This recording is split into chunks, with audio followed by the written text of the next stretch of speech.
విజయవాడ. కానీ ఇక్కడ బాధాకరమైన విషయం అంటే హర్ష బతికుండంగా ఈ ఆఫీస్ ఓపెన్ చేద్దాం అనుకుంటే చిన్న వయసులోనే హర్ష అకాల మరణం పొందడం బాధాకరం. తన మృతికి ఒక నిమిషం సంతాపం ప్రకటించాల్సిందిగా కోరుతున్నాను.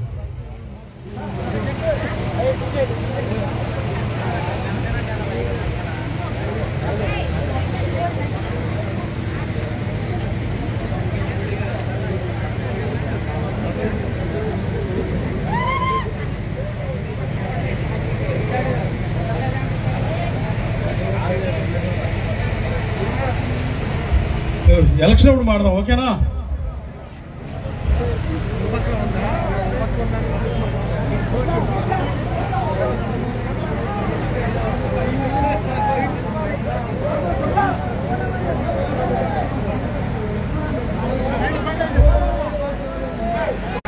గత ఎన్నికలప్పుడు దొంగల పట్టాలు ఇచ్చి రిగ్గింగ్ చేసి ఎలా గెలిచేడిసినా అక్కడ నియోజకవర్గానికి అభివృద్ధి చేస్తే బాగుండేది, కానీ ఆ పరిస్థితి నియోజకవర్గంలో లేదు. రోడ్లు అధ్వానంగా ఉన్న పరిస్థితి.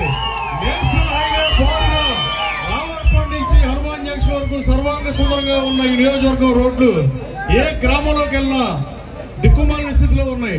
నేను రాజకీయాల్లో మట్టి తవ్వడానికి రాలేదని చెప్పా, అక్రమాలు చేయనని చెప్పా, నందమూరులో చెరువు తవ్వనని చెప్పా, మీ ఊరు చెరువులు తవ్వనని చెప్పా, మట్టి ఖర్చులకు డబ్బులు ఎత్తాం కానీ మట్టి మీద డబ్బు సంపాదిస్తానే దరిద్రం ఈ ఒక్క నియోజకవర్గంలో ఉంది.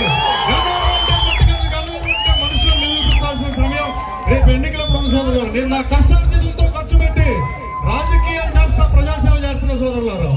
నేను విలాసవంతమైన అమెరికాను వదిలేసి వచ్చి మీకోసం పనిచేస్తున్నా. ఓడిపోతే అమెరికా వెళ్ళిపోతానని చెప్పారు, వెళ్ళానా? ఎక్కడే ఉన్నా జగన్మోహన్ రెడ్డి గారు నియోజకవర్గానికి వెళ్ళొద్దంటే నియోజకవర్గంలోని ప్రజలు కార్యకర్తల ఇళ్లలో పెళ్లిళ్ళకి అశుభాలకి వెళ్తానని చెప్పారు.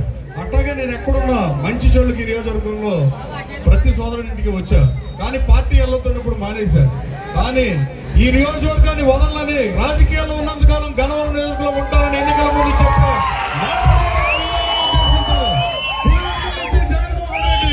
అలా గణవరం నుంచి నా ప్రజలు అన్యాయం చేయాలని నేను మొన్న ఒక స్టేట్మెంట్ ఇచ్చాను. దాన్ని కాపాడాల్సిన బాధ్యత మేము మీద ఉందని గుర్తు చేస్తూ మీ గ్రామం నుంచి తెలుగుదేశం పార్టీకి అత్యధిక మెజార్టీని కట్టబెట్టి ఈ నియోజకవర్గం నుంచి నన్ను శాసనసభ్యుడిగా గెలిపిస్తే మహానుభావులు కామ్రేడ్ పుచ్చలపల్లి సుందరయ్య గారు, కాకాని వెంకటరత్నం గారు అంటే మహానుభావుల స్థాయిలో చేయలేకపోయినా ఇప్పుడున్నలాగా పరుగుమాల పనులు మాత్రం చేయాలని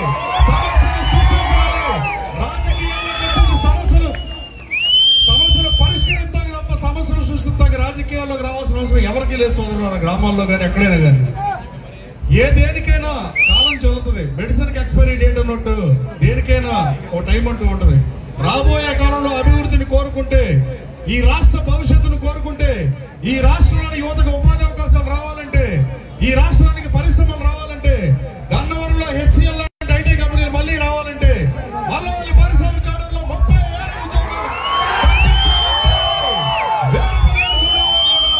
ఆ కార్యక్రమంలో పరిశ్రమలు రావాలంటే, ఈ రాష్ట్రానికి చంద్రబాబు నాయుడు ముఖ్యమంత్రి అవడం తక్షణ అవసరంగా ఈ రాష్ట్ర ప్రజలు భావిస్తున్నారంటూ ఏమాత్రం సందేహం లేదు. ఇందుపల్లిలో ఒకనాడు పర్యటన చేద్దామంటే చేయగలవా లేదనే పరిస్థితి. కానీ ఈ రోజున ఇందుపల్లి గ్రామంలో పర్యటిస్తుంటే మీరు చూపించిన ఆదరాభిమానాలను ఎప్పటికీ మర్చిపోలేదు సోదరులారు. చాలా బ్రహ్మాండంగా చేశారు సోదరులారు. ప్రతి బూత్ దగ్గర ఉండి తెలుగుదేశం పార్టీకి అత్యధిక మెజార్టీని కట్టబెట్టి నన్ను గన్నవరం శాసనసభకు ఎన్నుకోమని మీ అందరినీ మనస్ఫూర్తిగా అభ్యర్థిస్తూ చూసుకుంటాను.